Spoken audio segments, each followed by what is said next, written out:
प्यारे परमेश्वर, इस अच्छे से समय के लिए आपको धन्यवाद देते हैं। आज के इस बाइबल वचन समय को भी आप आशीषदायक बना के दीजिए। इस वचनों के द्वारा हमसे बातें कीजिए। यीशु मसीह के नाम से मांगते हैं पिता, आमीन।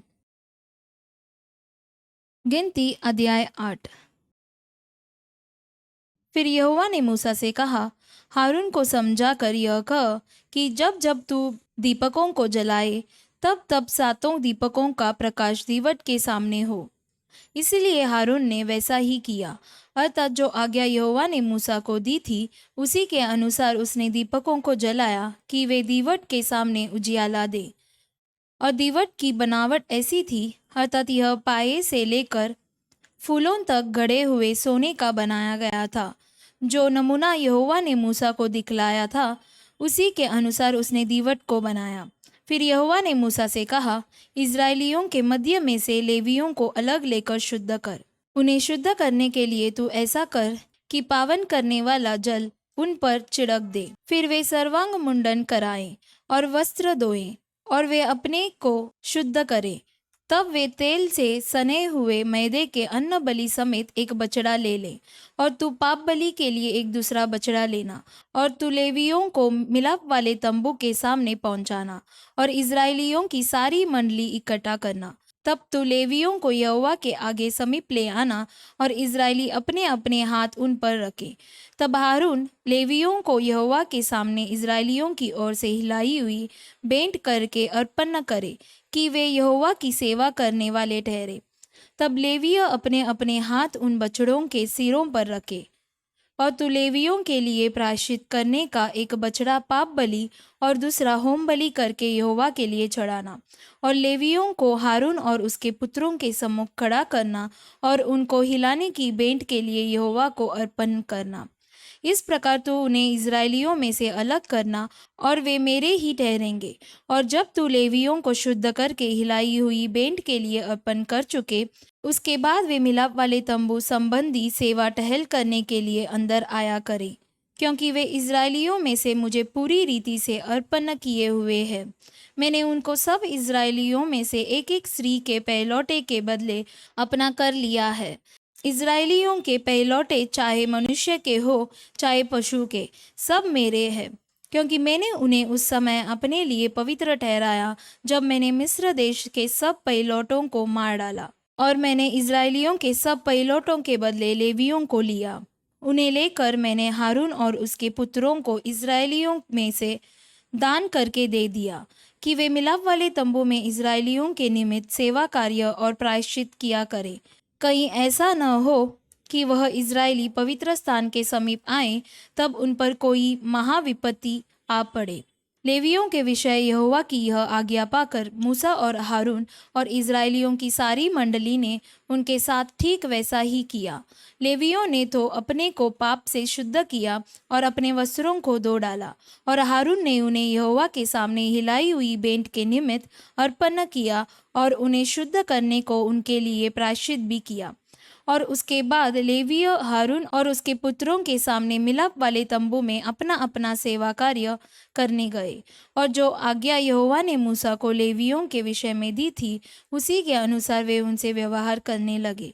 फिर यहोवा ने मूसा से कहा, जो लेवियों को करना है वह यह है कि 25 वर्ष की आयु से लेकर उससे अधिक आयु में वे मिलाप वाले तंबू संबंधी काम करने के लिए भीतर उपस्थित हुआ करे। और जब 50 वर्ष के हो तो फिर उस सेवा के लिए न आए और न काम करे, परंतु वे अपने भाई बंधुओं के साथ मिलाप वाले तंबू के पास रक्षा का काम किया करें और किसी प्रकार का सेवा कार्य न करें। लेवियों को जो जो काम सौंपे जाए, उनके विषय तू उनसे ऐसा ही करना। आमीन। यूहन्ना अध्याय 11। मरियम और उसकी बहन मार्ता के गांव बैतनिय्याह का लाजर नामक एक मनुष्य बीमार था। यह वही मरियम थी जिसने प्रभु पर इत्र डालकर उसके पांवों को अपने बालों से पोंछा था। इसी का भाई लाजर बीमार था, अतः उसकी बहनों ने उसे कहला भेजा, हे प्रभु, देख, जिससे तू प्रीति रखता है वह बीमार है। यह सुनकर यीशु ने कहा, यह बीमारी मृत्यु की नहीं परंतु परमेश्वर की महिमा के लिए है, कि उसके द्वारा परमेश्वर के पुत्र की महिमा हो। यीशु माता और उसकी बहन और लाजर से प्रेम रखता था। फिर भी जब उसने सुना कि वह बीमार है, तो जिस स्थान पर वह था वहां 2 दिन और ठहर गया। इसके बाद उसने चेलों से कहा, आओ हम फिर यहूदिया को चले। चेलों ने उससे कहा, हे रबी, अभी तो यहूदी तुझ पर पथराव करना चाहते थे, और क्या तू फिर भी वहीं जाता है? यीशु ने उत्तर दिया, क्या दिन के 12 घंटे नहीं होते? यदि कोई दिन में चले तो ठोकर नहीं खाता, क्योंकि इस जगत का उजाला देखता है। परंतु यदि कोई रात में चले तो ठोकर खाता है, क्योंकि उसमें प्रकाश नहीं। उसने ये बातें कही और इसके बाद उनसे कहने लगा, हमारा मित्र लाजर सो गया है, परंतु मैं उसे जगाने जाता हूँ। तब चेलों ने उससे कहा, हे प्रभु, यदि वह सो गया है तो स्वस्थ हो जाएगा। यीशु ने तो उसकी मृत्यु के विषय में कहा था, परंतु वे समझे कि उसने नींद से सो जाने के विषय में कहा। तब यीशु ने उनसे साफ साफ कह दिया, लाजर मर गया है, और मैं तुम्हारे कारण आनंदित हूँ कि मैं वहाँ न था, जिससे तुम विश्वास करो। परंतु अब आओ हम उसके पास चले। तब तोमा ने, जो दिदमुस कहलाता है, अपने साथी चेलों से कहा, आओ हम भी उसके साथ मरने को चले। वहां पहुंचने पर यीशु को यह मालूम हुआ कि लाजर को कब्र में रखे 4 दिन हो चुके हैं। बैतनिय्याह यरूशलेम के समीप कोई 2 मील की दूरी पर था। बहुत से यहूदी माता और मरियम के पास उनके भाई की मृत्यु पर शांति देने के लिए आए थे। जब माता ने यीशु के आने का समाचार सुना तो उसे भेंट करने को गई, परंतु मरियम घर में बैठी रही। माता ने यीशु से कहा, हे प्रभु, यदि तू यहाँ होता तो मेरा भाई कदापि न मरता। और अब भी मैं जानती हूँ कि जो कुछ तू परमेश्वर से मांगेगा परमेश्वर तुझे देगा। यीशु ने उससे कहा, तेरा भाई फिर जी उठेगा। माता ने उससे कहा, मैं जानती हूँ कि अंतिम दिन में पुनरुत्थान के समय वह जी उठेगा। यीशु ने उससे कहा, पुनरुत्थान और जीवन में ही हूँ। जो कोई मुझ पर विश्वास करता है वह यदि मर भी जाए तो भी जिएगा, और जो कोई जीवित है और मुझ पर विश्वास करता है वह अनंत काल तक न मरेगा। क्या तू इस बात पर विश्वास करती है? उसने उससे कहा, हाँ हे प्रभु, मैं विश्वास करती हूँ कि परमेश्वर का पुत्र मसीह जो जगत में आने वाला था वह तू ही है। यह कहकर वह चली गई और अपनी बहन मरियम को बुलाकर चुपके से कहा, गुरु यहीं है और तुझे बुलाता है। यह सुनते ही वह तुरंत उठकर उसके पास आई। यीशु अभी गांव में नहीं पहुंचा था, परंतु उसी स्थान में था जहां माता ने उसे भेंट की थी। तब जो यहूदी उसके साथ घर में थे और उसे शांति दे रहे थे, यह देखकर कि मरियम तुरंत उठ के बाहर गई है, यह समझे कि वह कब्र पर रोने को जाती है, तो उसके पीछे हो लिए। जब मरियम वहां पहुंची जहां यीशु था, तो उसे देखते ही उसके पांवों पर गिर पड़ी और कहा, हे प्रभु, यदि तू यहाँ होता तो मेरा भाई न मरता। जब यीशु ने उसको और उन यहूदियों को जो उसके साथ आए थे रोए हुए देखा, तो आत्मा में बहुत ही उदास और व्याकुल हुआ और कहा, तुमने उसे कहाँ रखा है? उन्होंने उससे कहा, हे प्रभु, चल कर देख ले। यीशु रोया। तब यहूदी कहने लगे, देखो वह उससे कितना प्रेम रखता था। परंतु उनमें से कुछ ने कहा, क्या यह जिसने अंधे की आंखें खोली यह भी न कर सका कि यह मनुष्य न मरता? यीशु मन में फिर बहुत ही उदास होकर कब्र पर आया। वह एक गुफा थी और एक पत्थर उस पर रखा था। यीशु ने कहा, पत्थर हटाओ।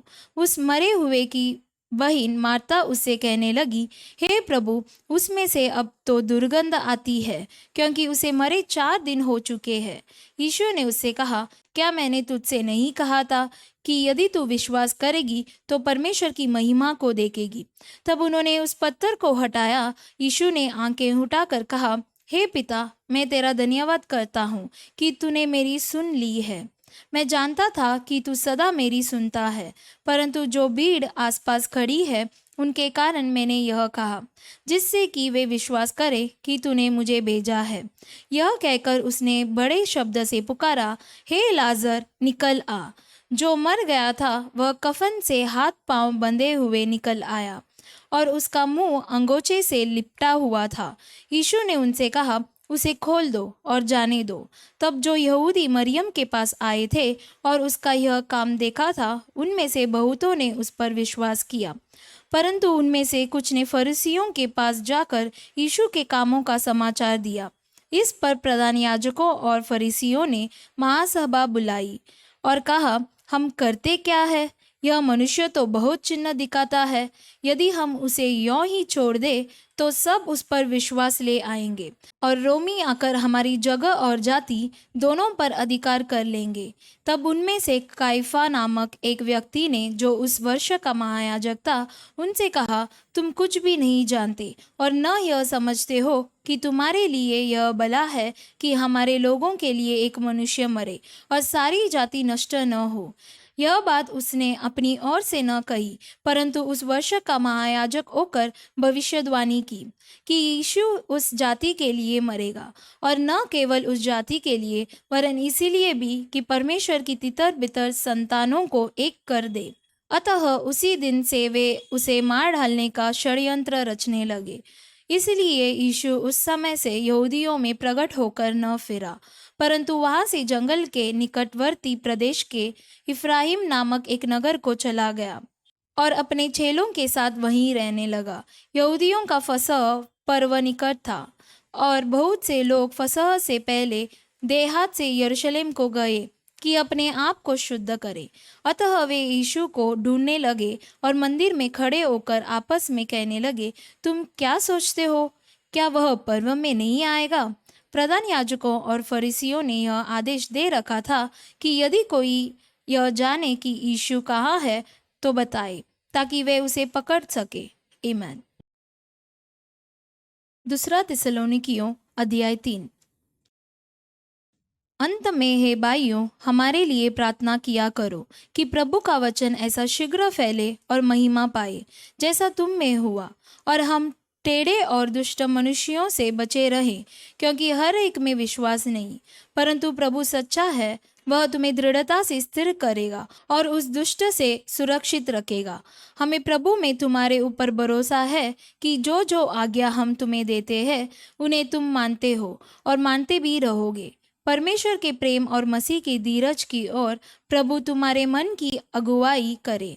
हे भाइयों, हम तुम्हें अपने प्रभु यीशु मसीह के नाम से आज्ञा देते हैं कि तुम हर एक ऐसे भाई से अलग रहो जो अनुचित चाल चलता और जो शिक्षा उसने हमसे पाई उसके अनुसार नहीं करता, क्योंकि तुम आप जानते हो कि किस रीति से हमारी सी चाल चलनी चाहिए। क्योंकि हम तुम्हारे बीच में अनुचित चाल न चले और किसी की रोटी मुफ्त में न खाए, पर परिश्रम और कष्ट से रात दिन काम धंधा करते थे कि तुम में से किसी पर भार न हो।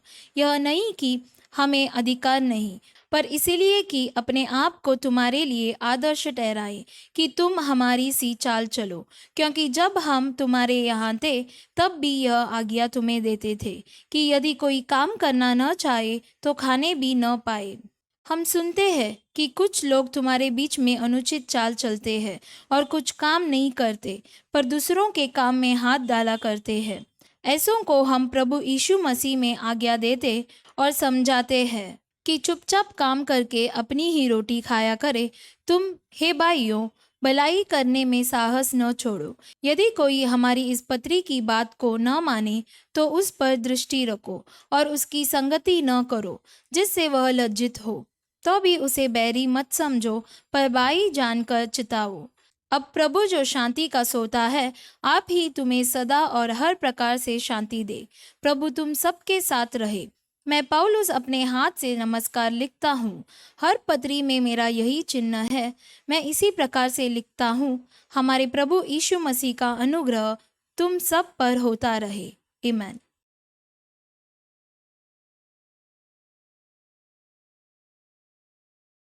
प्यारे परमेश्वर, इस अच्छे से समय के लिए धन्यवाद देते हैं। जैसे हम पढ़े थे, मार्था विश्वास रखकर परमेश्वर की महिमा को देखी थी, उसी प्रकार हम भी आपके ऊपर विश्वास रखकर हमारी ज़िंदगी में आपके महिमा को देखने के लिए मदद कीजिए।